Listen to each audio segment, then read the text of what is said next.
podcasts you love. From people you trust. This is Twit.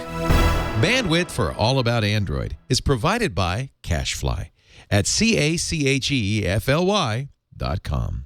This episode of All About Android is brought to you by Umano. Interesting content read to you by professional voice artists. Stay informed on the go. Umano is available for your iPhone, your iPad, or Android device. Download it for free in the App Store or on Google Play.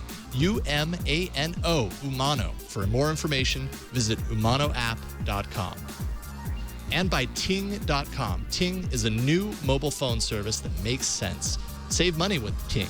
Pay for what you use, doesn't require a contract, and offers unlimited devices on one pooled plan.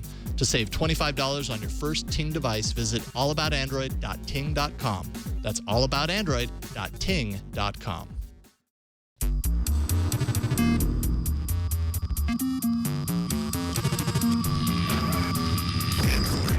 Hello and welcome to All About Android, episode 108, recorded on Tuesday, May 7th, 2013. We are your weekly source for the latest news, hardware, and apps for the Android faithful. I'm Jason Howell. I'm Ron Richards.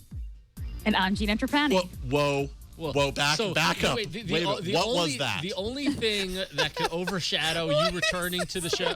What is that? What is that? Where did that come from? I think that they were messing around with the profile before I actually got in it. And Alex is... We should really blame Cranky Hippo. Oh. Well then. Okay. Thanks, Cranky Hippo. There we go. What animal is that? I don't know.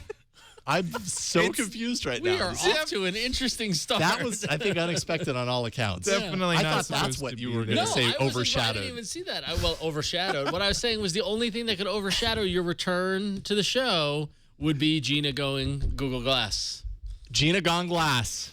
Yeah, but with that little animal thing, sloth hanging out on Ron's shoulder, I feel totally upstaged. I feel like the baby and Glass were completely upstaged by that. Completely weird upstaged. animal. I had nothing to do with that either. So Who knew that sloth trumps glass? I didn't know that.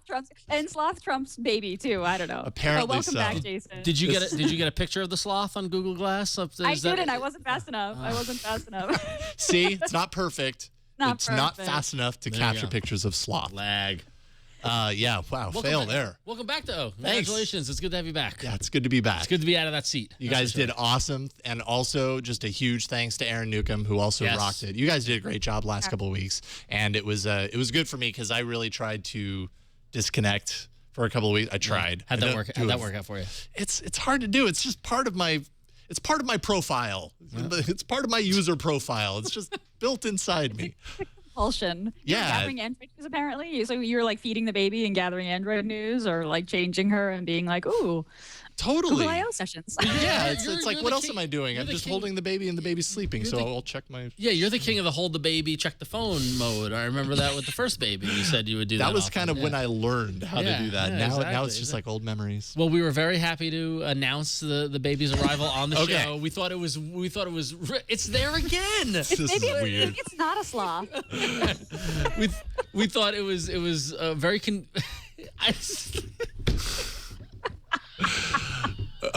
Audio listeners, I'm sorry. Because you are completely lost. Apparently, this episode will be filled with various sloth appearances.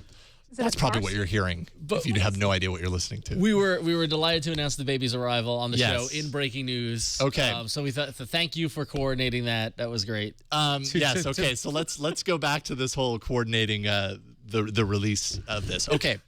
I did know by releasing it then that it was likely to put breaking news onto the show, but I didn't wait for it. She was born at 3:03. Right. She spent 2 hours. We spent 2 hours with her before they ever did any of the other stuff, which is, they kind of clean her up, give her a little bath, all that kind of stuff. So it wasn't until about 5:15 before I felt it was even appropriate for me to say out loud, should I update my social networks about the birth of my baby? So the timing was actually perfect in a crazy way. No, it was That was about wonderful, the earliest yeah. that I would have done not it. for a moment didn't think that you did it purposely, waited till it was on the show or anything like that. We just But we had a lot of you fun bet with it. you put $5 on the table for it, so I would like to collect my $5 All right, that's fair. later. That's fine. Here's your money. Wow, and you even had it. We did not prepare for this. Gina, I will split this with you because I'm pretty sure you sided with me on this. You have a baby. You know what it's like, right? Yes. The yes. baby dictates the schedule, not the show. Exactly. Yeah, Now I know. exactly. I love that quick payout. Thank you. There you go. Yeah, that's what I'm here good. for. You're a man of your word. I try. All right. Well, this week, we're going to be discussing a lot of fun stuff. Gina goes glass, of course, as you saw. I can't wait to talk about that. I love how we're just going to ignore it. We're just going to talk. We're going to do the news and just ignore the fact that she's got this thing on her I face. had this thing head mounted to my head. I know. Yeah, we just pretend like it's normal. Because I'm sure at this point, it's just normal for you, right? Like it's easy to ignore. Sure. Oh, I could see it in your I can't wait eyes. to hear about this. This is like Christmas. I know, I've been looking forward to totally. this all day. It's Totally. We also have details on the I/O schedule. The Google I/O schedule has been released, so we can kind of go over that. Viber, some of you may or may not have heard, but it's actually they've integrated some video conferencing into the app that kind of makes it a pretty decent competitor to Skype, and so much more. That's right, too much is there. But why not just get right into it? Let's get right into the news.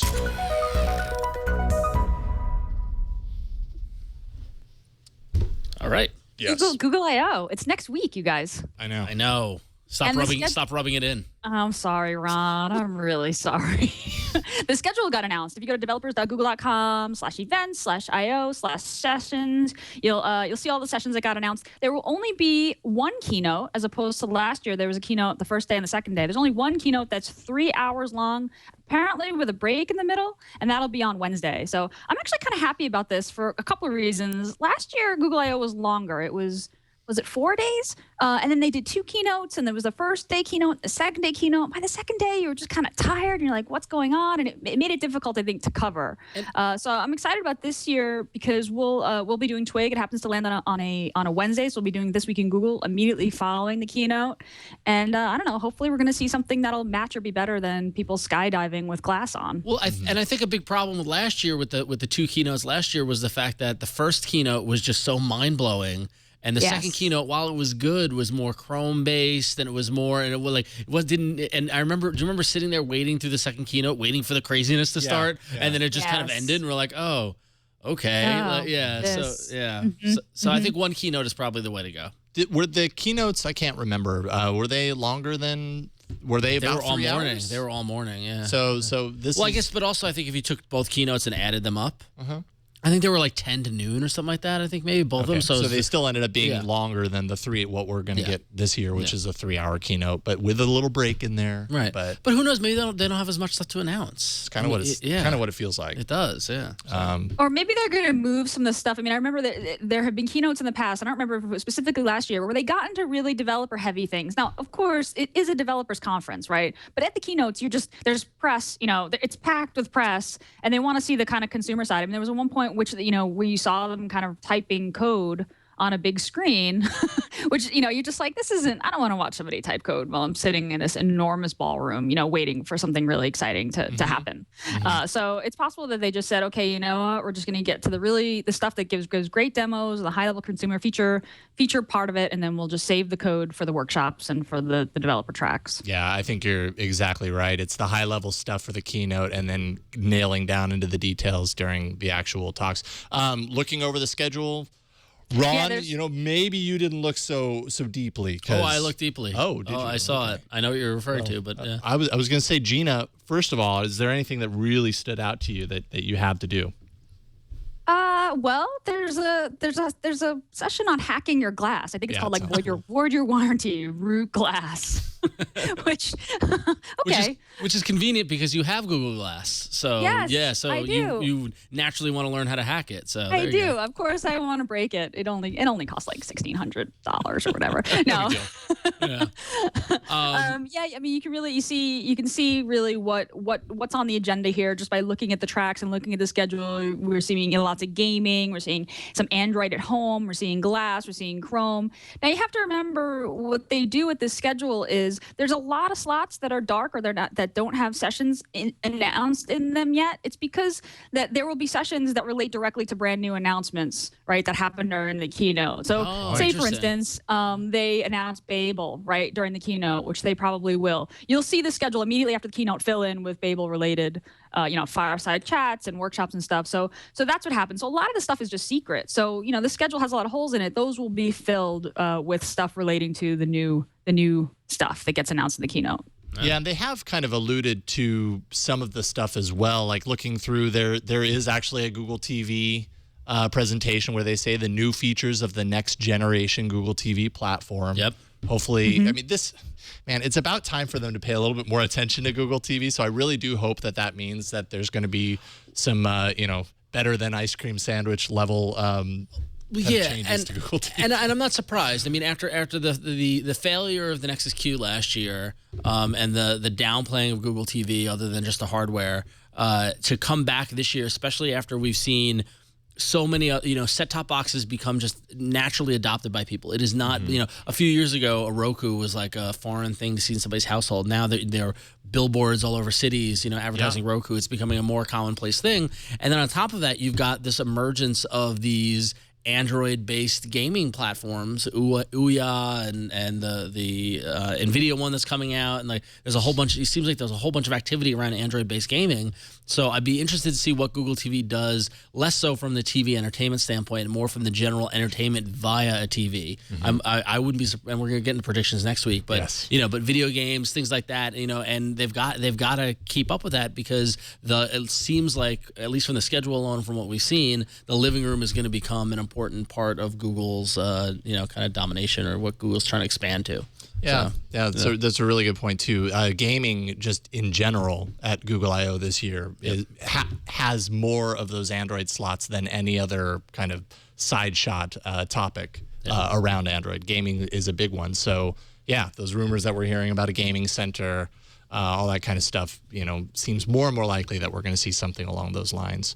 And almost certainly we're going to see a new version of Android. Because even if you look at the day one Android track, the first session after the keynote is at 12. What's new in Android developer tools? That means that there's going to be a new ADT released, right? And then the session after that is just blank, right? So that's clearly going to be, what's new in Keyline Pie or Jelly Bean, 0.3 or whatever it turns out to be. That'll show up there. I like this reading between the lines of Google I/O. It's like deciphering what the announcements are going to be based off the gaps in the schedule. I was going to say, I did not consider that possibility, Gina, until you said it. It makes perfect sense. I haven't seen a whole lot of people writing about it either. Yeah, that's very yeah. And you'll see a lot of sessions named like "What's new with X," right? That's just a very euphemistic way to refer to the thing that they haven't announced yet. Absolutely. This is only after a couple of years of going to I/O that I figured this out. This is the wit and the wisdom of a hardened veteran. Gina's been there before. She knows how to interpret the I/O schedule. So. She's a hardened veteran because she's wearing her glass. She's wearing her glass. Wearing this thing on my face. I'm texting you from my face. Oh, God, taking pictures of you while we talk. That's right. I also, the fireside chats are always a lot of fun. They have a pretty good one with the Android team. I think it's on Thursday at 5. They have one with the Glass team a little bit earlier. Those are good. Those are good. You get a little bit more of that inside kind of scoop. And a lot of people follow the folks that are really close to the development of these things on the different social networks, Google Plus and everything. This is a great way to kind of get them all on a stage at once and hear their thinking, straight from the horse's mouth. So looking forward to that as well. Cool. I'm excited. I'm excited. I'm excited for you to get your invite out of nowhere from someone who happens to be listening to this right now. Cross your fingers. We know that people at Google are watching. Yeah, we discovered that last week, right? Didn't we? Yeah, when you get the feedback. So I'm just saying it would be a crime if the whole All About Android crew was not at the keynote. That's all I'm saying. Yeah. The AA crew, the whole AA crew has to be there. Come on. You Google. need to say that with more of like a mobster voice. Well, listen. It'd be a real shame for something to happen to your pretty little conference there at the Moscone. Nice. That's Long Island right there. So that was completely parody. I was now not kind of scared. Wow. Don't make me come down there. That's all I'm saying. Don't make me. In other news, we have our monthly check-in on numbers, and numbers are great as far as where the platform sits right now.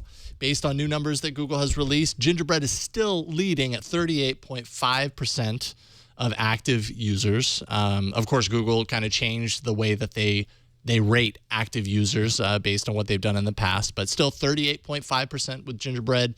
Jelly Bean is now second. It jumped past Ice Cream Sandwiches at 28.4.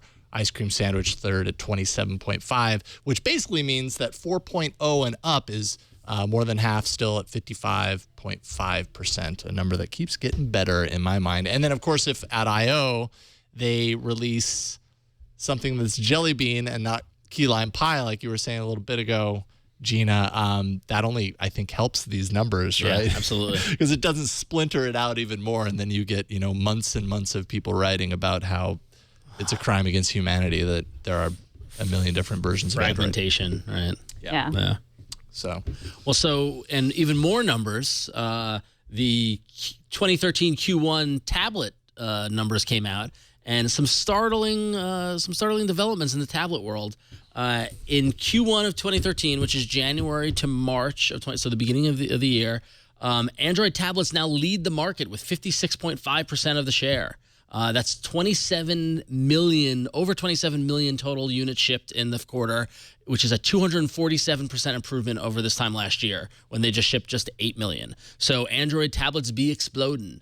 But the interesting thing here is that this growth is not coming at the expense of Apple and iOS. You would think that Android market share is stealing from iPads in the tablet market in that space. Apple shipped 65.3% more tablets than they did year over year than in Q1 in 2012. So it just shows that the whole tablet space is growing. Yeah. I don't want to say flooding of the market of Android tablets, but there are a lot more Android tablet options this year than there were last year. And they seem to be priced appropriately because they shipped a lot of them.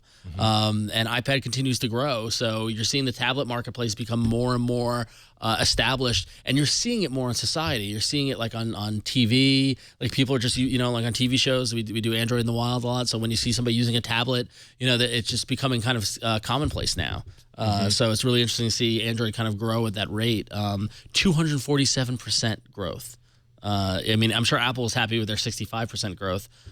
Interestingly enough, the number 3 market share at 3.3% was Windows, which experienced 700% growth over year because previously they weren't in the space. Right. But now with the Surface, they are here. And if you watch Grey's Anatomy, you see them use the Surface all the time, like I do.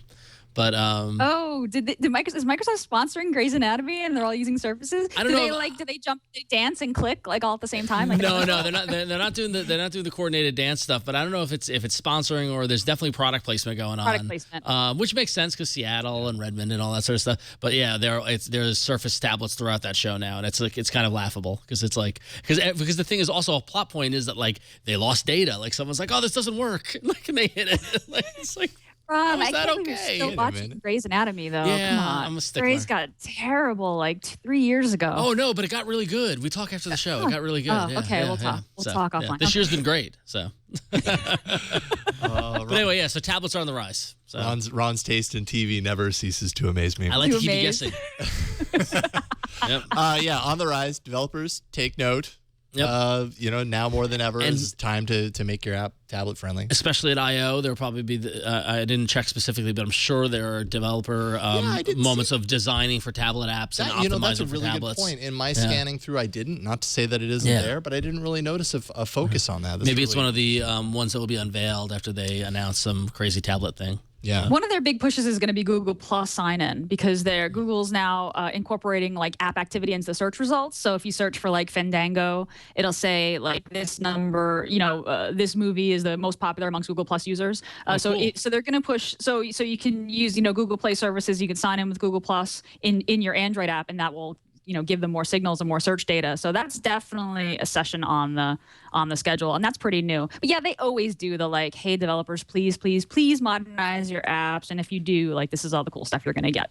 I got to say that if the Google Plus sign-in is forthcoming and there's going to be developer focus on that at I/O, I welcome it, because before the show I was ranting about Facebook sign-in that I'm just done with. Like I've been like, oh, I just like I want to it's easier to sign up for an app with just by signing into Facebook or using Twitter OAuth or whatever. But the way Facebook is handling each app as an individual browser and having to save it and manage all these, like, name this device and all this stuff, it's becoming a real hassle. And so I'd much rather, if Google Plus can do that better, I will gladly sign up and do that. So yeah, I mean, on Android you have the advantage of you're already authenticated with your Google account, right? So the flow is going to be easier because you're signed in. Yeah, my app in the Arena, which we'll see later, Gmail is one of the options, and authenticating the Gmail account was so simple. It just said Gmail, and then it said authorize access, allow, and it was done. It was so simple. Whereas Facebook, it stops me from signing in. My running app, for some reason, doesn't remember that I logged in via Facebook. I don't know if it's a problem on the running app or on the Facebook side, but I've got to do it every time, and you got to go through these hoops, your username, password, and then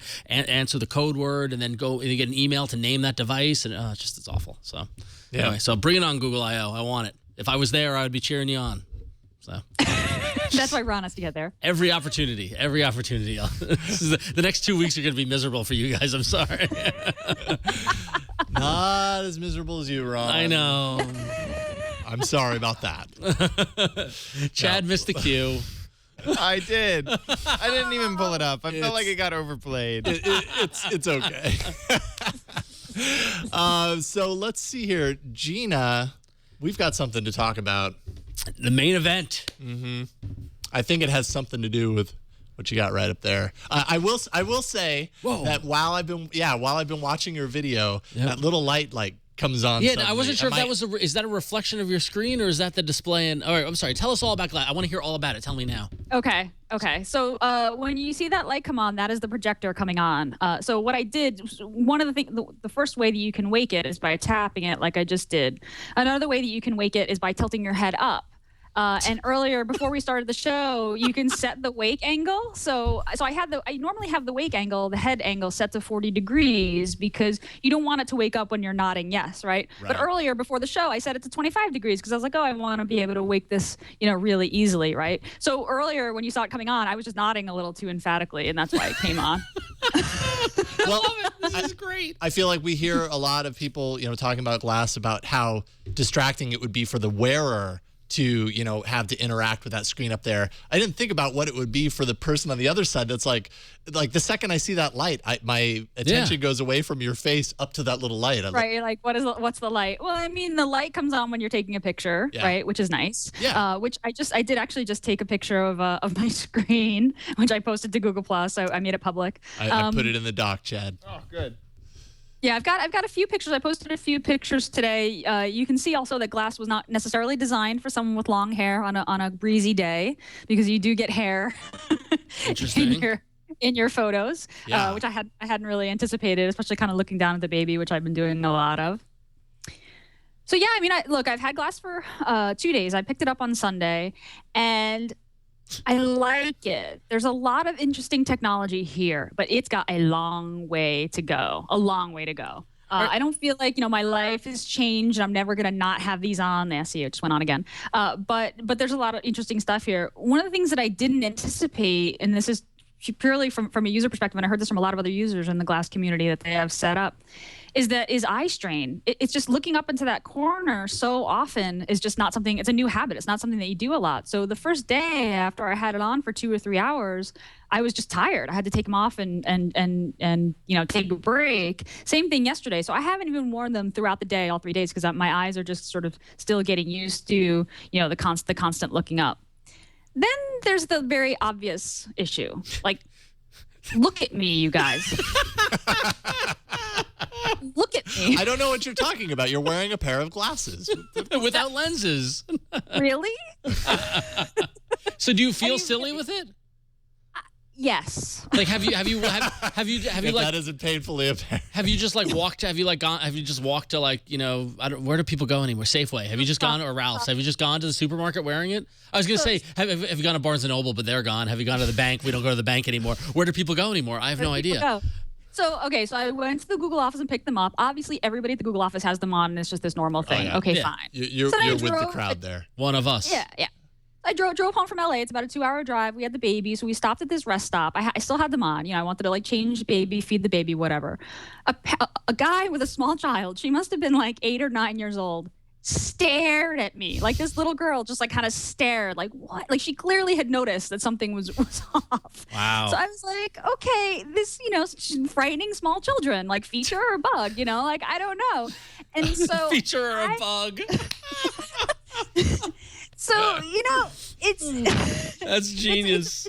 It's a really weird thing. So today, I mean, this is the thing. The other thing is like, unless I'm traveling for work, like I work from home or I work from a coffee shop, like I'm not like in an office situation or whatever. So I haven't interacted with folks who don't know what it is a whole lot yet. But I definitely have this, like, if you're at all self-conscious about it, it makes you really not want to wear it.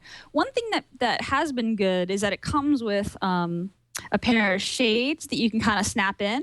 And that makes it like a little better when you're like out in Southern California and it's sunny. Like it makes the head-mounted camera a little less conspicuous. So I actually did like taking it out and taking the baby for a walk wearing them. It didn't feel too weird. Not to mention you feel a little shielded that way, right? Yeah. Yes, like you can't see my whole face. You don't actually know exactly who I am. Or you know what I mean? Exactly. It's like when you put on a pair of sunglasses, right. We've all been a little hungover, or maybe we all haven't, but I have. And you put on a pair of sunglasses, you feel like just even at a small level, that shields you from reality. Yeah. And I'm used to wearing sunglasses. The other thing is like I don't wear glasses in regular. Like this is a new thing for me, putting on glasses during the day. So wearing sunglasses was, felt normal. So like I said, it's only been 3 days. I've only done a couple hours a day because the eye strain has been a weird thing. But there's some really, really cool technology here. The first time that I received a text message and just glanced up and then tapped reply and spoke my message and sent it. It was like it was a magical thing. I was like, oh, this is how it's supposed to be. Like as a communication device, it's really nice like that. Making a phone call, sending a message, doing Google search. The interface is really smooth and easy. I was really spastic in the first 5 minutes. Like she kept saying like, look up. And I kept like looking, like turning my whole head and looking up. I had to get used to just doing the eye movement. But the tap pad is very, very smooth and tapping. And it's like, it took me 20 minutes of practice and I have that down. It's a really nice interface. So in terms of the interface, the looking up, like, is it like, how big is it? Is it see-through? Like, what does it look like? I want to know everything. Can I go in your head and see out of your eyes? Cause I what does the projected kind of screen look like? Yeah. It's a lot crisper than I expected it to be. It's transparent, much like in the videos that you saw, so I can see through it. In bright sunlight, it's not so good. You really kind of want to look at something with a dark background, even with the sunglass shades on. If your glasses slip down your nose, you lose sight of the projector. Like the glasses have to be in a very like specific, like pretty tight up for you in order to see the card. You can. It's really good. It's crisper than I thought it would be. And with this, the speaker is on the back of the earpiece here. It's a bone conducting speaker. So if you take a video, you can watch the video back and hear it. Or like the New York Times app, for example, will read you headlines. So you can hear it pretty well. You can't watch YouTube videos on it yet. I've kind of been interested in seeing what that would be like. And I haven't actually even tried a video hangout yet, which I know I shouldn't. I gotta get my family kind of set up with Google Plus and try Hangouts. But I found the screen to be much better than I expected. I thought it was going to look fuzzier. Does the screen does the screen look like an inch away from your eye, or does it look like it's like a foot away from your head? Like where does it, like if you had to grab it, where would you grab? It looks several feet in front of so it looks in the distance. Oh man, it looks cool. little bit in distance. Not a whole lot in the distance, but I would say a few feet in the distance. Oh, that's cool. Yeah, maybe 1 or 2 feet. Okay. Maybe not, but it doesn't feel like it's right up on your eyes. Wow. Sounds like cool potential, cool stuff. $1,500, maybe just a little too expensive for it. And well, it's not. Yeah. No, I realize that. But are you going to get yours or? I still haven't got my email. You haven't? You haven't got your pickup email? No, and technically, it's really not mine. Leo's I know. But I'm waiting to get that email. No, but Jason, it is yours because it's attached to your Google account. You can't transfer it to Leo. Okay, this will be interesting. Much to Leo's. Am I about to get fired when Leo can't have his glass? I'm pretty pretty sure that, I mean, they check my ID. They asked for my name. Like if you signed up for it with your name, it's going to be yours. So it's interesting. There is a guest mode. So you can set it into guest mode. And if somebody does want to try it on, you can set it into guest mode and they won't get your text messages. And I believe that they can't post to your Google Plus. They can't share to Google Plus, but they can try out. They can see the Google Now cards and they can kind of see what the experience is like. So that's nice. So I think Google would give it to me for free if I told them that I just had a baby, that my wife just had a baby. That hey, I don't know. Afford $1,500 for a little fun little tech thing. You've got $5 now. So there you go. Gina, can you amuse me? How hard is it to do a hangout? Like, could you hang out with me right now? Just say hang out with Chad. That's a good question. Well, so it's interesting. There's a limit of 10 contacts that you can add to your glass to communicate. So Chad doesn't cut it. So well, no. I mean, I can totally add Chad. I would have to go into to my glass. Let me add you, Chad, and we could try it out. Okay. I'm add a contact. Chad. See, this is the other thing. It's only connected to like your vanilla Gmail account, so not your apps. It doesn't work with your apps account. Oh. So Chad. So Chad, you're a contact in my apps account, and you're not in my Gmail account, so you're not an option. So I'd have to add you. So let me maybe during the next ad read, or can we? Should I get it set up here, or should we? Should we do it later on? Well, if you guys have any more questions, finish up questions if you have any more. No, I mean, it's so I guess my only question is that, like, so text messaging was the thing where you're like, okay, aha. Has there been any other aha moments where you've been like, okay, I get it?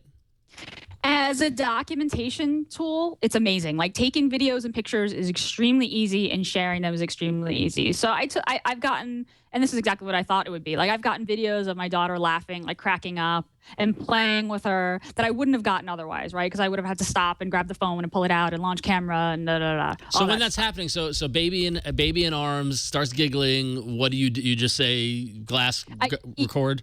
If I have hands free, the fastest way to take a video is to long press the camera button. Okay.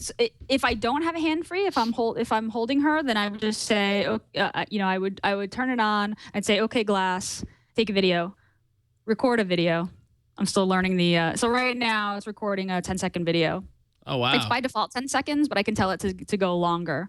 So I'm kind of tilting my head down so it'll see my screen. And so then it goes 10 seconds by default, which is really nice. It's kind of Vine-like. Now, do you see what you're recording or no? Like, yep. Yeah. I see see as I'm recording. And so if I wake up glass again and I go back through my timeline, I can play that video back.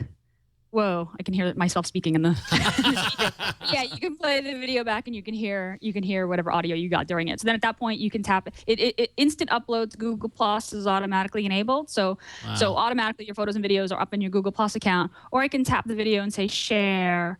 And in the class app you say I would like to share to these circles, right? So you can say public, you can pick any circle. So then those are the options that you get to share. And is the mic pretty good? Does it pick it? Have you had any mic fails or?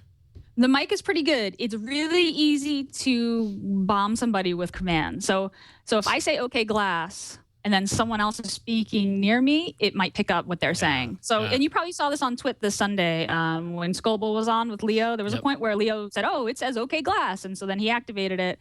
And then it started Googling for random words that they were saying. So all of the jokes of like drive-by, hello glass. Fabio attacks is what I was talking about. Yeah. Right. Google Fabio. I mean, somebody's screen would have to be on the home screen, and then like say, so Chad, wanted to Google image search Fabio. Like Chad would have to be up right near the person, say, okay, glass, Google search for Fabio. Before the person realized what was going on. Right. So it would be a little difficult. Yeah, it would be a little difficult, but it's possible. And it does pick up what other people are saying. Now, you have to remember, like, I've never been comfortable with like kind of speaking aloud to a Bluetooth headset or just talking aloud even to like, or like listening to Ingress. I think we talked about this on the show, like playing Ingress, you could like had to hold up the phone and listen to the message, listen to the messages or whatever. Like this is what you have to do with class. You're talking basically into the air. Right, your nightmare, into a non-obvious. actually. Yeah. So so it does have that like Bluetooth headset kind of part of it, making calls and stuff. I text a lot, so texts are really nice. If I'm like feeding the baby, or if I'm like busy doing something and a text, you just glance up and you're like, oh great, and you can see it. It's much easier than pulling out. Was it pretty accurate with what you were saying, transcribing through voice detection? I mean, probably as accurate as doing it onto your phone, but you find yourself having to back up and redo it. I have. There have been a couple of times when I've had to back out. You get the opportunity to cancel a message sending if it gets the translation incorrect. You see it type out on your screen. You have to speak very clearly and phonetically too. So I have a friend whose last name is not pronounced the way it is spelled, and I have to pronounce it phonetically so that Glass recognizes it. Mm-hmm. And it's interesting, like, when you say like send a message to my friend, and then you have to kind of think through what you want to say and say it slowly and clearly, which I generally don't do with text messages, right? Like I bring up a compose window, right, and then I type as I think. So that's been a little bit of an adjustment. It's definitely a different way of composing a text message. I know exactly what you mean, because there have been many times where I've actually used the voice dictation for text messages in my phone. It's just a different way of thinking. It requires a little practice to kind of I do that when I drive, and it takes a little bit to get the but you get there. It's not impossible. It's just a different way of thinking about it. Yeah, it's just you just have to be prepared. You have to know what you're gonna say. Yep.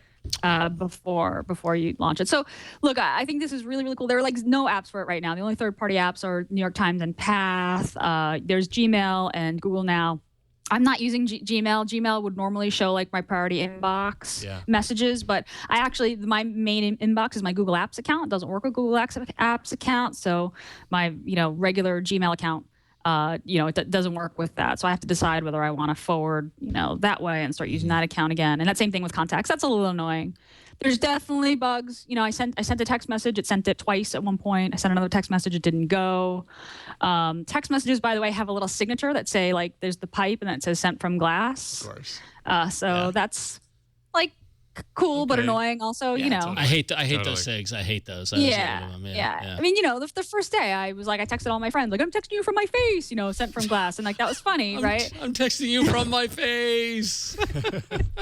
But now, sort of regular usage, I was like texting my business partner today and it's like, oh, yeah, he knows that I'm wearing Glass. Like, it's a little embarrassing. I would like to disable it. You don't need me to remind you of that every single time. Just rub it in. Right, exactly. Every time. Right, exactly. so then, IO is just going to be Glass. Oh, that's what I mean. Yeah, the cool, air quotes, cool kids are going to be wearing Glass. So that leads me to my next question, probably the last question, then we'll move on. Are you going to wear your Glass to IO, Gina? Jury's out. I'm not sure. I'm really you have not to bring sure. it. You have to. You have to bring it. You have to. Yeah, the jury's kind of still out for me whether or not this is an everyday thing for me. I think that this is the kind of thing that I'm going to wear when I'm out and about. I'm going to want to take videos and take pictures and stuff and look up stuff. But I don't think that like kind of working or being around the house, I'm not sure that it's something I want to do. I mean, of course at IO, there's going to be lots to see and lots to do, and it'll be really cool to wear them. I honestly, and I don't think I'm a vain person, I still just feel weird. I feel like Geordie LaForge, and like it's not good. Yeah. So I'm not sure. Jury's out. I'm not sure. I'm still playing with it, and I'm just digging into the API. I'm gonna look into making sort of a sample app just to see what it's like. The interface is really cool, like I said, and it could be, every time somebody looks at me out in public with these on, I wonder if they notice that this is something weird on my face. Are they worried that I'm taking pictures of them? Do they care at all? I mean, most people probably don't even notice, especially when I have the shades on. But it is a thing that you kind of think about. So I'm not sure, I guess, is the answer. I like somebody in the chat room, I think Techasm said that Gina's glass is half full. My glass. No, half empty. Or half empty, right? I'm sorry, half empty. I blew it. Half empty. We might have a title. We might have an episode title. That's pretty good. There you go. Glasses half empty. There we go. Now it's written down. Well, awesome. I, at the very least, if I don't end up getting the pair of glass that I'm apparently going to spend $1,500 of my own money on, got it, man.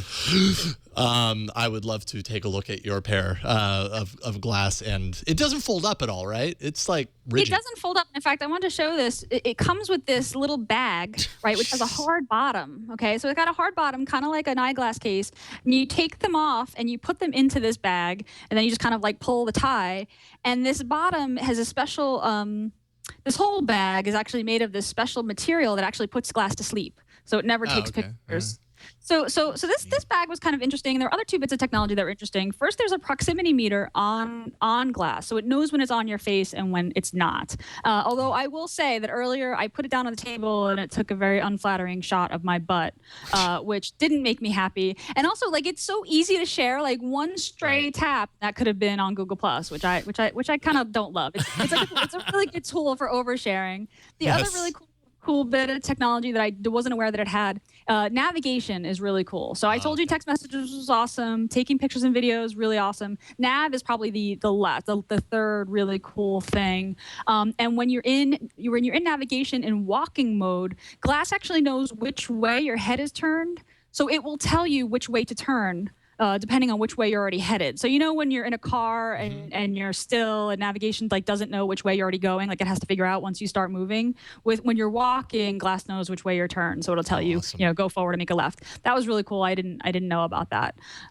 So those are the two little bits of tech I thought were really cool. I'm sorry, I'm just thinking. I know we're running along with this, but charging wise, do you have to plug it into something, or how does you do. Little mini USB comes with a plug, much like your tablet or your phone that you plug into the wall. The battery life is terrible. Doesn't last more than a few hours. It also runs down the battery on your phone like really badly, because the Bluetooth. So a Bluetooth tethers to your phone when you're not on a Wi-Fi network. It kills your battery. That's my second question. Wi-Fi configuration. How hard was it to get on the Wi-Fi?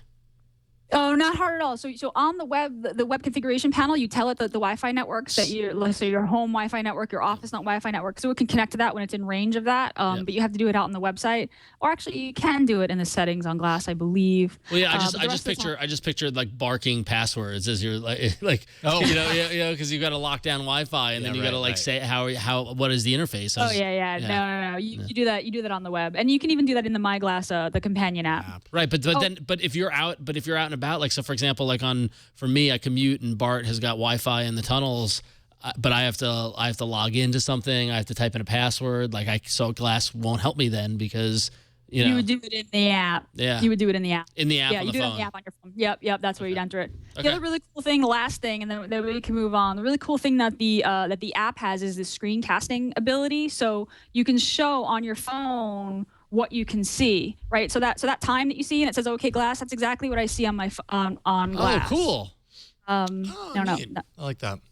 Yeah, it's Googling. So you can see me kind of go through my timeline here. It's got the That's so cool. settings and the weather, and it's actually a lot smoother on Glass than you see on the app. But I felt like this was indicative of some really good learning from Android itself. Like, remember when Android launched and you couldn't take a screenshot on it? And, like, forever you couldn't take a screenshot. So it made me really happy that Glass shipped with an ability to screencast, because you can really easily kind of demonstrate, here's what you can do with this. And it also makes life a lot better for developers. Like, if I take a video, I mean, I can see it pretty well on Glass, but I can see it much better on my phone. Sure. Right. Yeah. So I can see a video and be like, is there any personal information here that I don't want to post on Plus? I can watch it on my phone and before I publish it. So that's really nice. Cool. Who has $3,000 to spend to get two pairs, put them upside down next to each other, and then you've got stereophonic glass? There you go. It's going to happen. With tax, you're looking at over $1,600, by the way. I'll front the first $1,500. Wouldn't the left side cards be upside down? Yeah, but I guess more for recording. Sure. Okay. Gotcha. Then you're recording 3D. Yeah. It's real life 3D. Cool. Well, that's awesome. If you get the Hangouts thing working, great. If not, don't sweat it. We've talked a lot about Glass already. We have. We did. Sorry, I didn't mean to take over. No, it was worth it. I was fascinated. I want more. That's exactly it. I think we talked about it a long time because it's very interesting, and it's great that you have it. Cool. And I can't wait to see it in a week.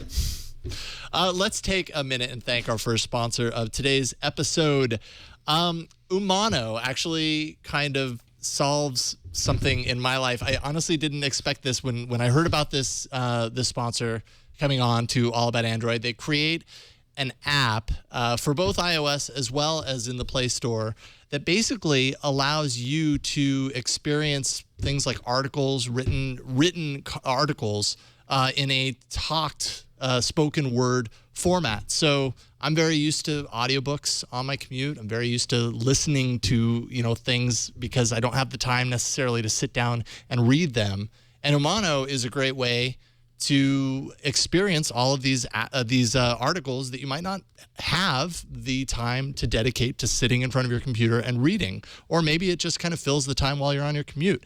It's an app that discovers the most intriguing articles and news stories from just a ton of trusted sources. And then they have them read to you by professional voice artists. So you can listen when it's convenient for you, whether that's during your commute, workout, breakfast at home. If you're just lazy and you don't want to read, you can just listen to it instead. They have a ton of topics and publishers. You can personalize your news preferences, make playlists, share your favorite articles, of course, through email as well as social media. And best of all, you can download it for free. It's actually for free here. I'll go ahead and show it off here real quick. I have it on this tablet. This is the Kobo Arc, by the way. I'm going to talk about this a little bit later. But so this is Umano, and I'll go ahead and go into the technology portion here, and you end up with just a huge list of all these different articles. Obviously, the brightness is a little too high. Sorry about that. Microsoft Gates. iPad users really just want a Surface, says Gates. Go ahead and turn up the audio here. If you have the audio, Chad, you should start hearing it come through. Apple has sold some 140 million iPads to date. Most of them to consumers frustrated by the lack of So basically, they have professional voice artists, voice actors go through here and read these articles. And, you know, you get a different voice for every article, so it's not the same voice. And I don't know, I did a lot of playing with this over the last couple of days, and I was really impressed. It's a really nice app. Yeah, I mean, the the first app is thing I really well thought designed. of was, dang it, why couldn't this have been my arena pick? Because it totally would win in the arena. And that's high And praise. now it would have been Paola. That would have been. Yeah. No, but it's a pretty app. I mean, the design is really good. I would have picked that app. Yeah, So no, totally. it's very cool. You know, there's just a ton of articles that cover all sorts of different topics. New articles and fresh content added daily. It's commercial free. There's no ads in there. And yeah, you can just stay informed on the go. It's a great kind of alternative to reading and perfect for the commute because you can kind of load up a playlist and let it play while you're on the move. So check it out. It's available for free on both iOS as well as Android devices. Download Umano for free from Google Play or via the App Store. That's Umano, Umano. You can find more information by visiting umanoapp.com or go into either of those app stores, and you should find it by an easy search. Umano, U-M-A-N-O. Check it out. It's a great app, and I'm going to continue using it to listen to some of this stuff. Cool. I was kind of using it to actually brush up on some Android news as well because I was driving to and from daycare this morning, so it actually really came in handy. So check it out. Thank you so much for sponsoring this episode of All About Android. Umano, you're awesome. Very cool. So are we hanging out or is it not working? Oh, yeah, you want to try it? Chad, you're in my contacts. Okay, cool. Yeah, let's try try it? it. So we're going to do a live demo here. Here we Okay, Glass. go. Dun, dun, Start a hangout with. Oh, no Google Plus contacts found. What? Oh. Fail. What? That's okay. It's still syncing my contacts. Sorry, guys. Oh, yeah, sometimes that sync does yeah, take true. a while. All right. All right. That sync takes a little while. I added you in a few minutes ago. Let's Try do again some. later. Let's do some hardware instead. So some of you might have heard about the HTC M4. And if you were to look at a picture of the HTC M4, you probably would say, what's the big deal? It looks just like the HTC One. But once you caught a peek of some of these specs that recently leaked out, you realize that it basically is the HTC One, but much smaller. It's a 4.3-inch phone. The rumors say that the HTC M4 is going to be a 4.3-inch 720p display with an unnamed dual-core processor, 16 gig of storage, the ultra-pixel camera, and it's unfortunately it's still said to only pack 2 gig of RAM. Which keep it running smoothly, but will likely be running Android 4.2. So it looks like HTC is sticking to their whole design schema of the HTC One, but just changing the size, which honestly I think is a pretty good idea. Some people might not want the big, huge HTC One phone, so 4.3 could cater to those folks. Yep. Interesting trend in terms of going smaller after we gone bigger.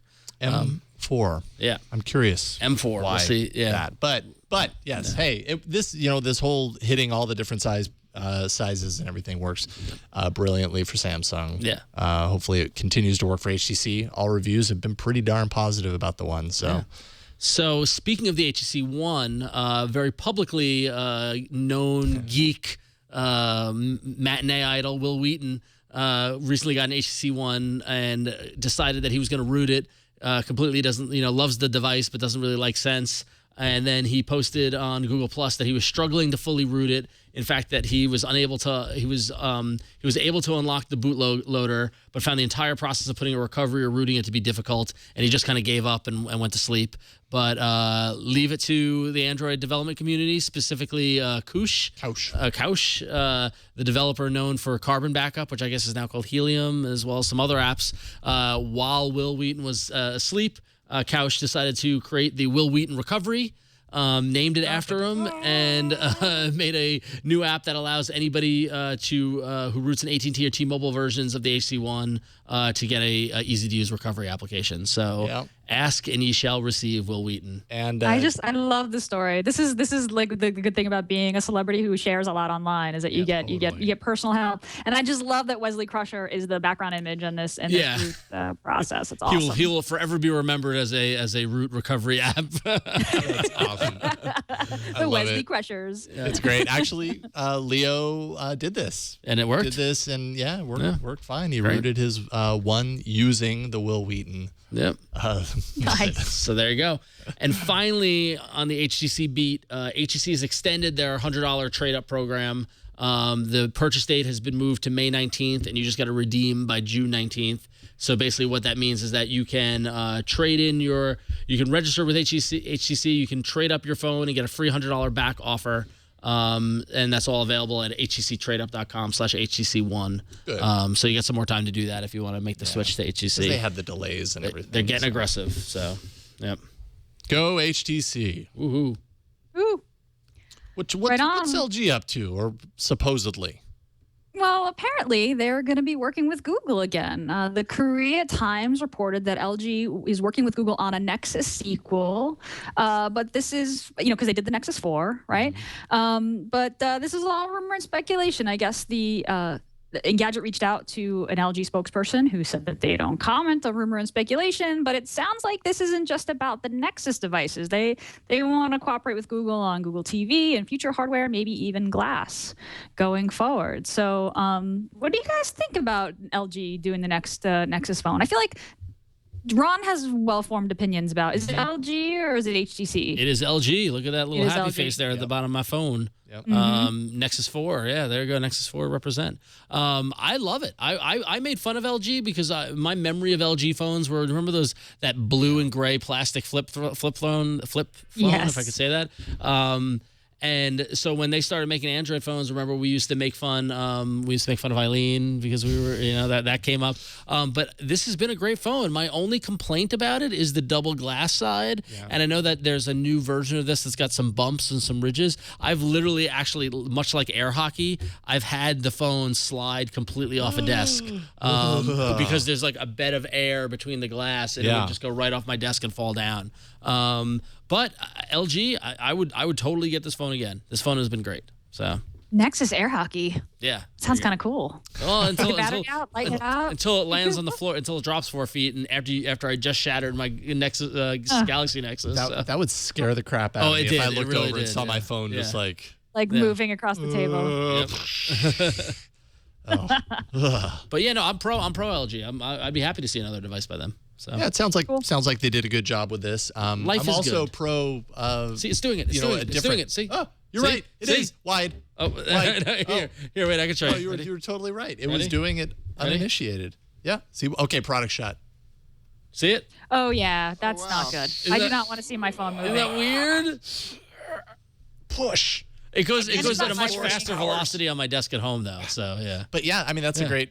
It just slides right representation of what you're talking about. I mean, you could set it there and think that it's perfectly fine and walk away from the desk, and then you come back and if this is at the edge of this table, boom, there you go. That's your Nexus 7 cover. That's not even that smooth or shiny a surface. Yeah, it's on a slight angle because it's sitting on top of the cord thing here, so it's at a little bit of an angle. So that's why it's got some momentum. But still, it's like I guess it's just physics. It's just it's physics. Physics. It's a very slow burn, though. You see that? It's just, but that's why it's so deceptive. Yeah, exactly. Yeah. Right? Because you set it down, and unless you're really looking at it, you wouldn't know that it's moving that slowly. It's enough to drive you crazy. Wow, that's magic. Yeah. Well, let's see here. Nook HD and Nook HD Plus, Barnes & Noble's tablets. You remember those guys? They are closed no more. So basically, Barnes & Noble is giving consumers access to the official Google Play Store through a software update sometime in the near future. No details on the date of when that update will come through. But I think that's great news for Nook owners that their Nook tablet is suddenly open to the entire world of Google Play and all of the, 700,000 or so apps that exist there. It certainly gives the Nook a advantage in some ways over the Fire. It turns that device that we criticized because it was so limited to what Barnes & Noble had built. It opens the doors up to now. Not only do you get Barnes & Noble's media offerings, but then you can get everything else. Yeah. Which honestly, they probably should have done in the first place. But I'm sure they're there begrudgingly. Yeah. Things have not really been going as Barnes & Noble Nook had hoped. In that arena, that's for sure. So, and if that piques your interest, then today through May 12th, that's this Sunday, Mother's Day, by the way, if you didn't know, the 7-inch Nook HD will be available for $149. So they're actually cutting the prices, I think, by $50 on these tablets. So $149 for the 8 gig model, the 9-inch Nook HD Plus for $179. Normally $269. So that's a big drop. So. A lower cost kind of entry into the the Android tablet world. I also happen to have another lower cost entry into the Android tablet world. It is the Kobo Arc. I was just given this today by Shannon Morse to review on an upcoming episode of Before You Buy. It's a 7-inch tablet. I can put it in the product camera here. 7-inch tablet. Where is my little thing of notes? 7-inch IPS 1280 by 720 display. 1.5 gigahertz dual core processor on it. 1 gig of RAM. 16, 32, and 64 gig models. It comes with ice cream sandwich, and it has it definitely has its own kind of overlay on it. But, when you go into the app drawer and everything, it's all pretty standard ice cream sandwich for the most part. The font is larger. Like when you go into the apps. Oh yeah, no. Yeah, look at that. You see, like that's It is. They've made it. Yes. Yeah. You pointed out one of the things that I noticed right away. Another thing I noticed, and you can probably only really see this if you're here in the studio. Take a look at that icon. Yeah. Like it's so much duller than everything else on that screen. Yeah. So there's a little bit of optimization that's not quite there with how they laid out the graphics for the screen. The screen, I think, should look better than it sounds like it would. But, it's $199.99 for the 16 gig version, and then add $50 for the 32 and another $50 for the 64. So it's another option. I'm sure I'll get a full review on Before You Buy after I have enough time to kind of play around with it. There you go. The Kobo Arc 7-inch tablet. Awesome. So quick email from the All About Android community who demand to be heard. Yeah, a lot of people, by the way. Andrew wrote in the front of the line in front of thousands of emails that wrote in about last week's episode. Andrew says, there was a user who wrote in on episode 107 who used Dogcatcher that wanted to play video files as audio. Dogcatcher already has a feature to do this. If you press and hold on the episode of a video podcast, an option to play as audio will come up. It will continue to play after the phone screen locks. I've had no problems doing this on my Galaxy S3. So there you go. To answer the question about how can you listen to video without having to watch it, we gave MX Player, we gave Pocket Cast, we gave stuff like that. I just don't use Dogcatcher anymore. I'm sorry. Yeah. I didn't realize. And people were saying in the chat room, and I apologize, chat room, we didn't catch it soon enough. But I got tweets, Google Plus messages, emails, that was the AA inbox. So sorry about that. Me too. I got a lot of tweets and stuff like that, but we get too many options. That's the thing. There's a lot of options out there. And I used to be the biggest Dogcatcher user in the world, and now I don't touch it. Yeah, I'm a pretty recent Dogcatcher user, and I didn't realize that you could do that. I switched to Pocket Cast, but anyway. Absolutely. Our bad. So, excellent. All right, so want to thank our next sponsor. We want to thank Ting for sponsoring this episode of All About Android. You might be asking yourself right now, what is Ting? I'm going to tell you. What is Ting, Ron? Ting is a no BS mobile service. All right, Ting is what they call an MVNO, which is a reseller of the nationwide Sprint network. So it's got a huge network behind it. But Ting is different. How is it different? Well, there are no contracts, truly and completely contract-free, no early termination fees or the other BS that you have to deal with the other carriers. You just come and use Ting whenever you want, leave whenever you want. but you're not going to leave because there's no bundling or ride-along services. You can choose from XS through XXL service levels for voice minutes, text messaging, and megabytes of data, and they're all billed separately. There are no overage charges or penalties. If you use more than you thought you would, you just pay for what you used. You get credits on unused service, so if you use less than you thought you would, Ting drops you down to the next level you hit and credits the difference on your next bill. There are no add-on charges. Voicemail, caller ID, tethering, hotspot, three-way calling, call forwarding, and other features are all part of the service. No add-on charges whatsoever. There are no mysterious line items on your bill. Ting charges you for what you used, plus whatever taxes they're legally required to collect. No hidden charges or recovery fees or other BS that goes into it. Unlimited devices on one plan. You can have as many devices as you want on one plan, sharing pooled minutes, messages, and megabytes. Each device on a plan costs a flat $6 per month. They've just made this amazingly simple, and it's honestly, it's something, considering the problems I've had with T-Mobile, it's something I should be taking a look at. They've got a powerful online account control panel. You can take control of your account, your usage and bills all in one place, real easy to take a look at. And they've got no hold customer support, which I can't tell you how amazing that is. You can call them at 1-855-TING-FTW anytime between 8 a.m. and 8 p.m. Eastern Standard Time, and a real person will pick up the phone. But if you're outside of those time zones or time period, don't worry about it because they've got amazing online support. They just go to help.ting.com, and they've got active customer forums, a simple and powerful help ticketing system, video tutorials, video startup guides, and so much more. So listen, this is what you're going to do. You're going to purchase your mobile device from Ting, for which you'll receive in 2 to 5 business days. Then you activate your device and have the option to select a new phone number or port your existing one. Finally, you select the number of monthly minutes, messages, and megabytes plans that you think represent your usage, and Ting will bill you at the beginning of your payment period, but you'll be charged or credited in the following pay period based off what you actually used. All right, so go check out Ting. Go to allaboutandroid.ting.com, and there you're going to be able to save money, better manage your mobile phone usage, and they've got this great savings calculator that lets you see how much you or your company can save. And even better, since you're a loyal All About Android viewer, you can save up to $25 on your first Ting device when you sign up. So go to allaboutandroid.ting.com and start saving today. And Chad has been telling me for weeks that I need to check this out, and I think he might be right. So I gotta love the tethering and the charging you for what you use. That's what I want. That's a great service. So allaboutandroid.ting.com. And Stapleated in the chat loves Ting. I have actually bought a phone through Ting, and they're awesome. It's a great, really, really good experience. Excellent. Awesome. Well, thank you, Ting, for sponsoring this episode of All About Android, continuing to sponsor us. We really appreciate it. Yes. Check them out, allaboutandroid.ting.com. All right, let's dive into apps.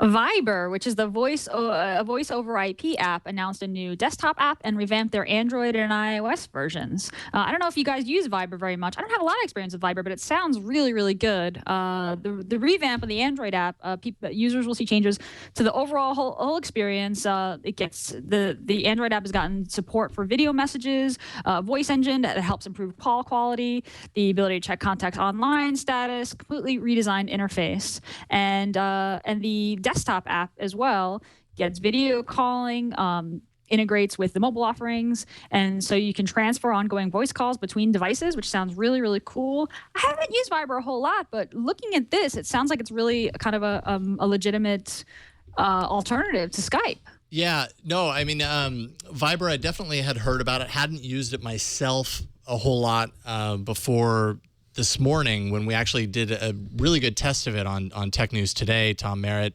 had it running on his end, and then I had it running on a Skype machine here. So if you want to see kind of like the video quality and everything, it looked pretty good. And I got to say, like, for them to just come out of nowhere and add the video capability, and it was pretty seamless. There was, the similar low latency as there was to Skype. I mean, it's been ages since there's been any sort of real strong Skype competitor, and now that given that Microsoft owns Skype now, they've already started to integrate the login with Microsoft Live login and that sort of thing. Like, who knows what else is going to happen? So it's nice to know that there's another option that's out there, and if as long as you're not married to the blue color, if you can deal with purple, then maybe Viber is the way to go. Yeah, right. Yeah. That's the thing. Both apps are very color dominant. Have you noticed that? Like Skype is very blue, and this is very very purple. Yeah. No. It's very, very true. So basically, I wanted to read about the app because I hadn't used it. Basically, this app lets you text, call, and send photos and video messages for free. It's got over 200 million users. It looks like your phone number or your ID. Your phone number is your ID on Viber. Yep. And it syncs with your mobile contact list, and it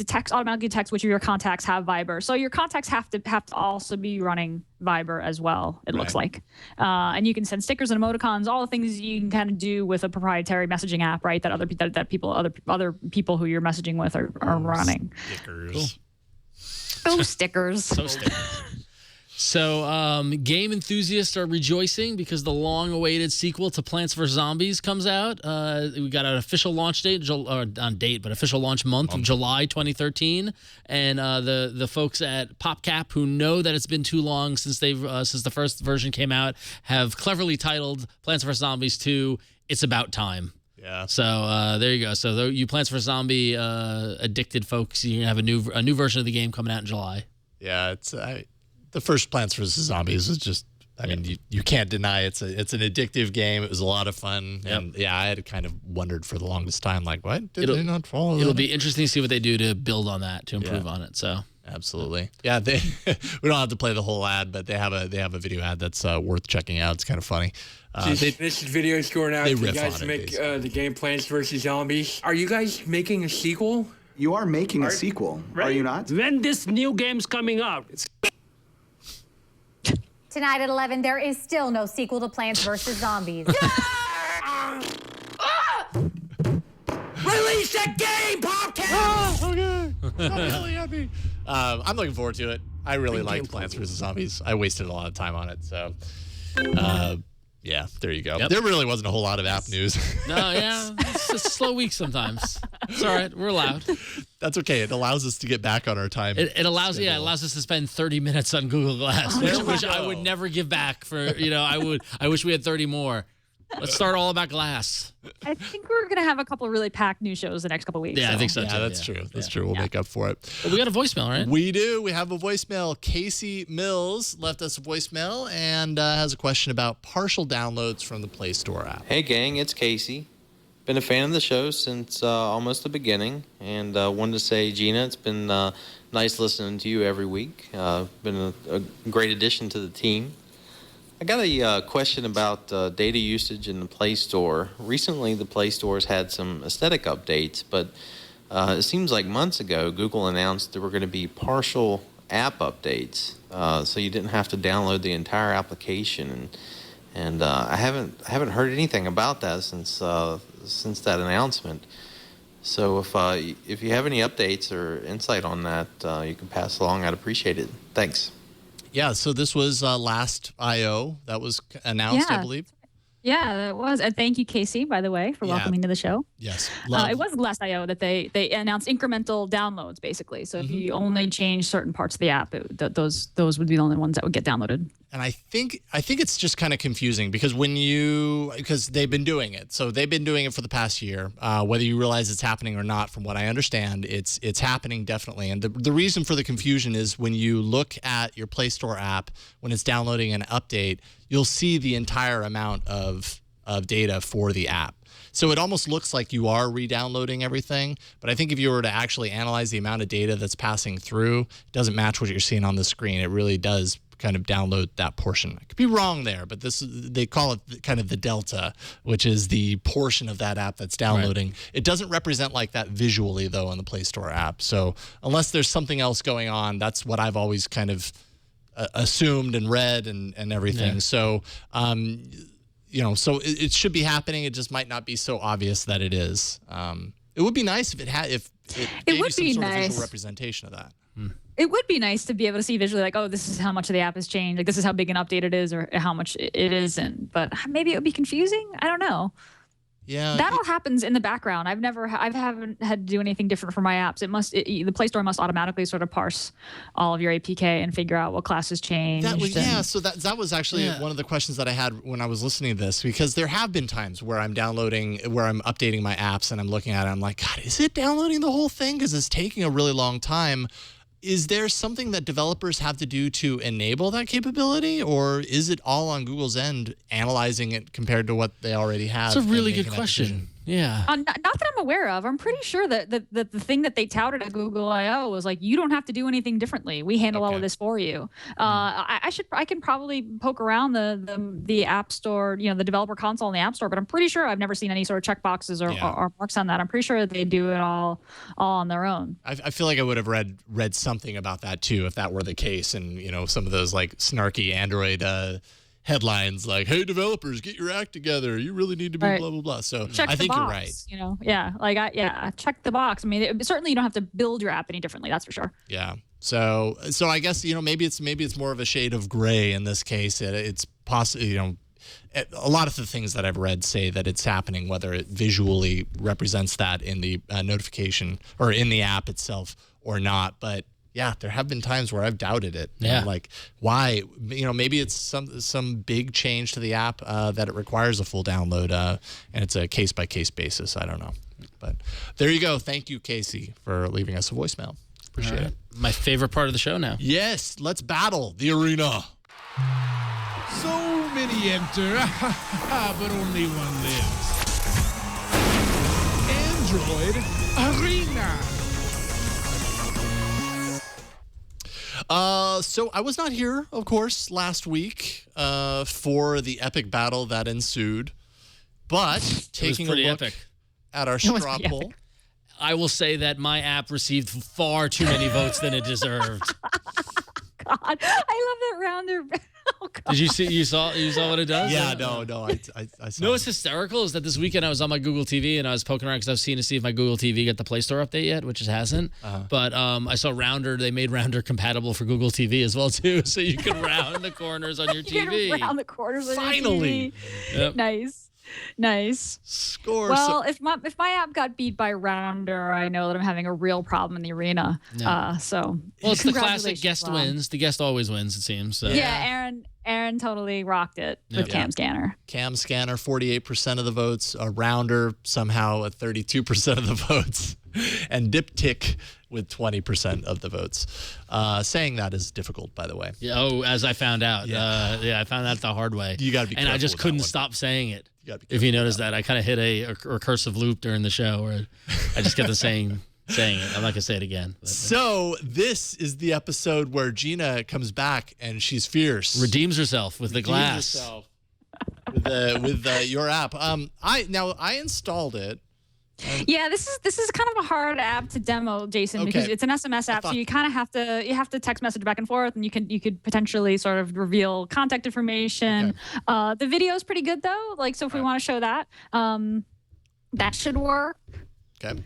So I want to thank Sysmon for sending me this tip. I'm in such an epic losing streak in the arena that I've gotten several sort of pity emails from listeners who have been like, listen, you need to do better. Like, here's an app. Like, maybe this will save you. So this was one of those emails. So I appreciate you saving me here.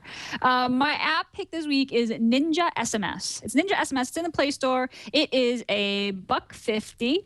And what it is essentially is Facebook Home's chat heads for regular SMS. For no Facebook involved, right? So you install Ninja SMS, and it says you get to pick which one of your contacts you text with most, and you get to add them to your Ninja SMS. And then when those people text you, just like Facebook Home's chat heads, their avatar kind of floats over whatever window you're in, right? So if you're in the middle of watching a video on your phone, you'll see the text message kind of pop up in a floating small window, transparent window, like we can see in the video right here. You can move that window around. You can expand it to fill the screen. You can minimize it to just chat head. You can basically have text conversations without interrupting whatever activity you're doing. So it kind of enables multitasking. And it puts and it supports multiple floating windows, which you can see in the video here. So if you have several text messages going on with your friends, those will float on top of the activity as well. You can expand and contract them at will. Like I said, you only add as many contacts as you want. So, for me, I would really only have 3 contacts who I text a lot and who I'd want to kind of pop up over my current activity instead of just going into the notification shade. Really nice themes, lots of good emoticons. The one bad thing, and this actually affects me, is I use Google Voice basically exclusively, and this only works with the native messaging app. So that is something that you should keep in mind before you install Ninja SMS. And as well, this doesn't play nice with a couple of other apps, SMS Pro, Handset SMS, and My SMS. There's notice right on top of the description there in the Play Store, so you'll be able to see whether or not you're using another SMS app if it will interfere. But it's really nice. Now it's not completely done, so you can't compose an SMS yet from Ninja SMS. You actually have to receive one in order to reply. But this is something that they're working on right now. It actually does have Facebook messaging integration, which I didn't realize and I didn't enable, but it does have that, and it supports MMS and file transfer support. It's got lots of themes. You can pick what color that you want. And it's under 10,000 downloads right now. It's actually really a really nice app if you want to get basically Facebook chat heads without having to install Facebook Home, or if you're just not a big Facebooker. Cool. Ninja SMS. Ninja SMS. $1.50. I did look at this app a couple weeks ago when I did Sliding Messaging Pro, and I was like, 2 SMS apps, which one do I like better? And I went with Sliding, which I ended up winning. So I'm just saying. So Ninja SMS is a good app. It was. I'm getting Ron sloppy seconds, people. Well, we don't. We don't know that because Ron, you may have picked Sliding Messaging. This might kick the pants off of Sliding Messaging in a duel. Oh, interesting. The two. Yeah. Let's see how this one fares first. And if this one comes out on top, then we'll do a side poll. That would be great. For those two. And we'll see who truly wins the battle. We could do like a bracketing. Like after I.O., we should do like an NCAA. We should do like App Arena Madness or something like that. Yeah. Cage match. It's a good app. No, it's a good app. I mean, I Ninja SMS, I was just, I'm kind of mad that you took it because it was saving it and it was in my queue. On the shelf. Yeah. I see how it goes. It was on the shelf. In all seriousness though, we could talk about this offline, but it'd be really cool if we had kind of like AAA's pick for best app in this category kind of thing. I know that would be kind of difficult, but it would be kind of a bracket thing, and when it changes, I don't know how easy that would be because the arena apps are always kind of different categories. I mean, in the beginning, the arena was all categorized. So it was every week we had a different category. Gotcha. And after a certain amount of time, it became really hard. It's hard, because, a lot of times there was just an obvious no-brainer winner. And then the other two people are reviewing an app that's like, okay, I guess it's all right. That's all right. So then we opened it up. But yeah, we should narrow it down again. Like keep it wide open, but every once in a while come into the arena and say this week's focus is this. And it's funny, after 108 episodes, like it's tough to find a really good app that you guys haven't covered before. Like several of the tips that I get are usually just things that have been covered in like episode 60 something, so because you guys are on top of it, you've been on top of it for over 100 episodes, so that's part of the challenge. Yeah, we cover 3 to 4 apps in every arena and have for the last 108 108 episodes. So what's 3 times 108? That's 324. Roughly 330-ish, 350-ish apps over the course of the last few years. But hey, there's 700,000 apps out there. True, we're just the tip of the iceberg. We got so many more to go. So speaking of which, what's yours? Well, Gina, I was inspired by the name of yours, and it just so happened to coincide with me receiving this for Maker Faire. Cool. Is that an Android-related bandana? No, you know what? Okay, so product camera, real quick. It's a MakerBot. But if you fold it correctly. Yeah, but all I need to do is go in with a Sharpie and give it a few of those. Like put in a couple antenna. Yeah, and I think it would be good. But I feel, it's the arena. Oh, wow. So I'm going to go ahead and... Yeah, you need your throwing stars. Whoa. Okay. That's I don't know what that was. Okay, my app is called Digical Plus. It's there's a free version, and there's also a $4.99 version. I happened to get it on sale with one of my previous picks app sales. Nice. I think I got it for like 99 cents, so it was ridiculously inexpensive. But I've talked about Business Calendar in the past as a really good calendar replacement, and primarily I use it more for the widgets than anything. Now suddenly I have a new one, DigiCal Plus. I'm all about it. It's awesome. And it's great both as a calendar app as well as for the widgets. So this doesn't look like much right up here. It used to be my business calendar kind of what's happening today thing. There's nothing else happening. I'm kind of doing all about Android, so it removed it. But normally I would see something like that. So it has kind of my rundown for the day. And as you can see, it's totally scrollable. Oops. Oh, nice. Scrolling widget. Yeah. So, and, obviously resizable in whatever way you want to do it. But this is more a full screen agenda example of the widget. It's just got a nice, clean look about it, fully customizable. So I could go into here and make the change. Actually, I just launched the app, but that's okay. I can show you the app as well. So the app itself has all of these different views as calendar apps normally do, right? But I like how it lays it out, right? You've got your entire days list right here, but you also have all of the different days of the calendar month, so you can quickly glance at that. And a lot of the calendar apps that I've seen, it just gives you one or the other. This gives you a nice kind of combination that's of a nice all view. of them. Yeah. So there's day, which is what we're looking at. There is week, which kind of gives you, your standard kind of rows for the week. Week agenda, which is kind of day by day, the list of all the things that you have to do. There is month, which is quite filled, and it also kind of gives you a summary of the things for today, which, again, that kind of combined information in the calendar app is great. There is text month, which, again, it does the calendar, but instead of just giving you little bits of information, it just spells out all the information there. This is what you're used to seeing in a lot of other calendar apps. It's a little too bulky and combined for me. And then, of course, the full list agenda, if that's what you want. But it's really customizable. It has light and dark themes. I'll go ahead and pull it up on this tablet here real quick, the Kobo Arc. And hopefully your favorite new tablet. My favorite new tablet. So there we go. One of the things that you get as a pro, for the pro version, is you get a widget for the entire month calendar. So you could set one of your screens to be just the entire month calendar if you want. Other things that you get with the $4.99 version, ad-free, of course.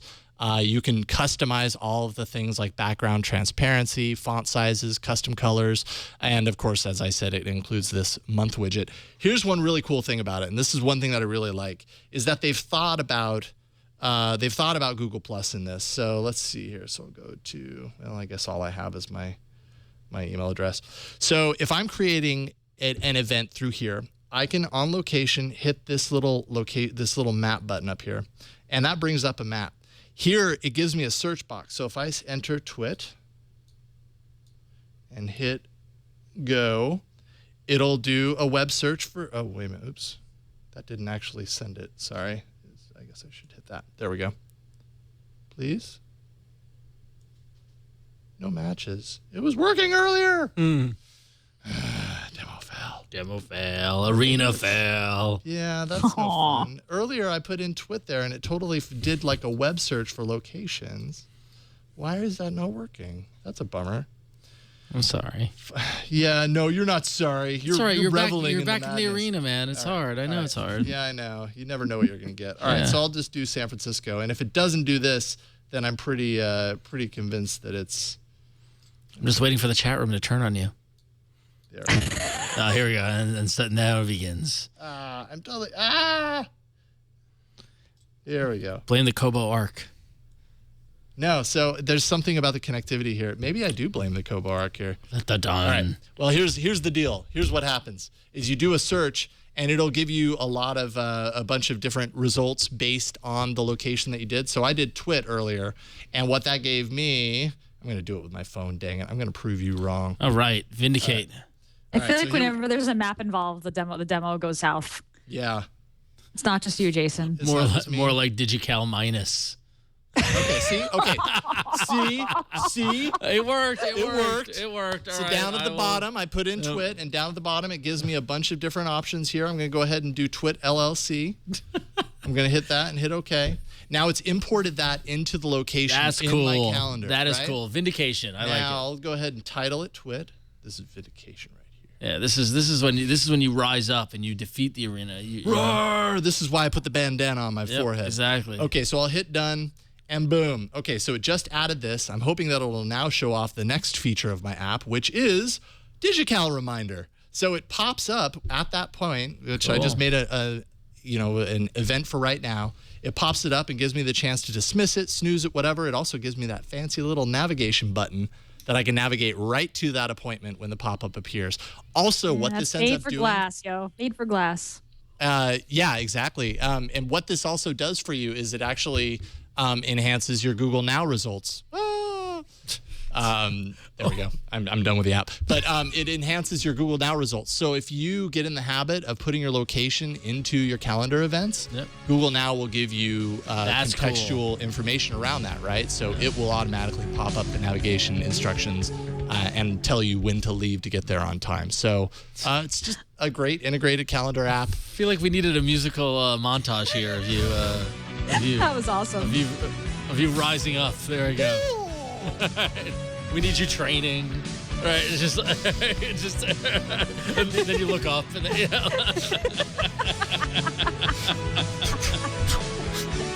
All right. Yeah. Thank you for nice. getting me all pumped up. I needed that after the potential demo fail. That is Digical Plus, and it can make you a calendar with ninja. So we've got Ninja SMS making you a ninja with your SMS. You've got Digical making you a ninja with your calendar. Right. What is your app going to make you a ninja of, Ron? Do you need this, by the way? No, I don't need it. I'm okay. I'm the seasoned pro who doesn't need the bandana. No. Schemes is my app. It's free in the Android App Store, and it will make you be the great person who never forgets to let somebody know you're thinking about them. What Schemes is it's a very simple app, and my review should be pretty quickly, which should be pretty quick because we're running low on time. But Schemes actually is short for scheduled messaging, and what it allows you to do is it allows you to schedule a post to SMS, Twitter, Facebook, or Gmail. And so now, I've reviewed apps before that let you schedule SMS posts and things like that, but I like the inclusive nature of Schemes. It's kind of building upon it, as well as it's got a great little hollow kind of design theme around it.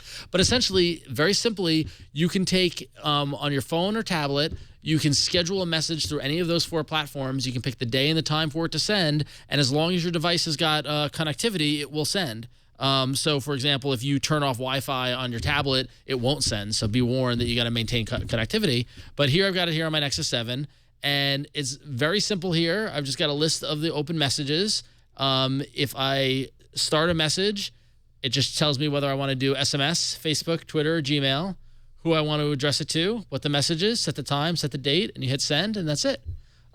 So, for example, I've already got a message set up to go out on Twitter at 19:11 today, and I guess you can't really edit it. Or there we go. You can cancel it. What's that? Oh, well, look at my fail now.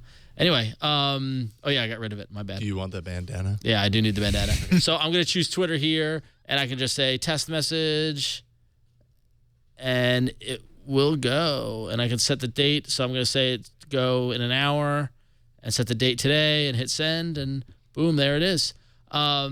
This is great because what's excellent is Mother's Day is coming up.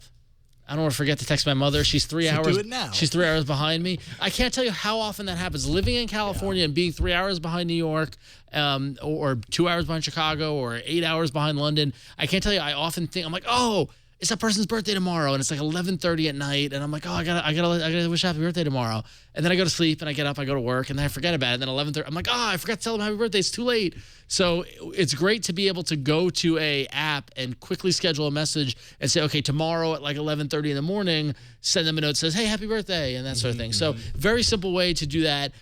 You could use it for social media promotion and things like that. Like if you knew that, if you're one of those people, you can load up a bunch of scheduled tweets and schedule Facebook posts or whatever. What I like to do also, and harkens back to my old Outlook days, which you could do with email, is you could, let's say you're having a hard time at work and you want to show everyone how hard you're working. You can schedule an email to go out at 3 in the morning to make it look like you're working at 3 a.m. when in fact you're not.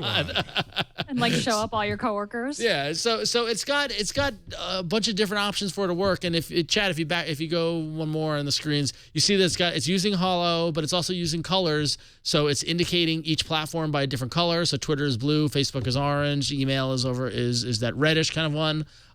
It's cool. It's just a quick, simple, free app that lets you stay on top of messaging who you want to when you want to.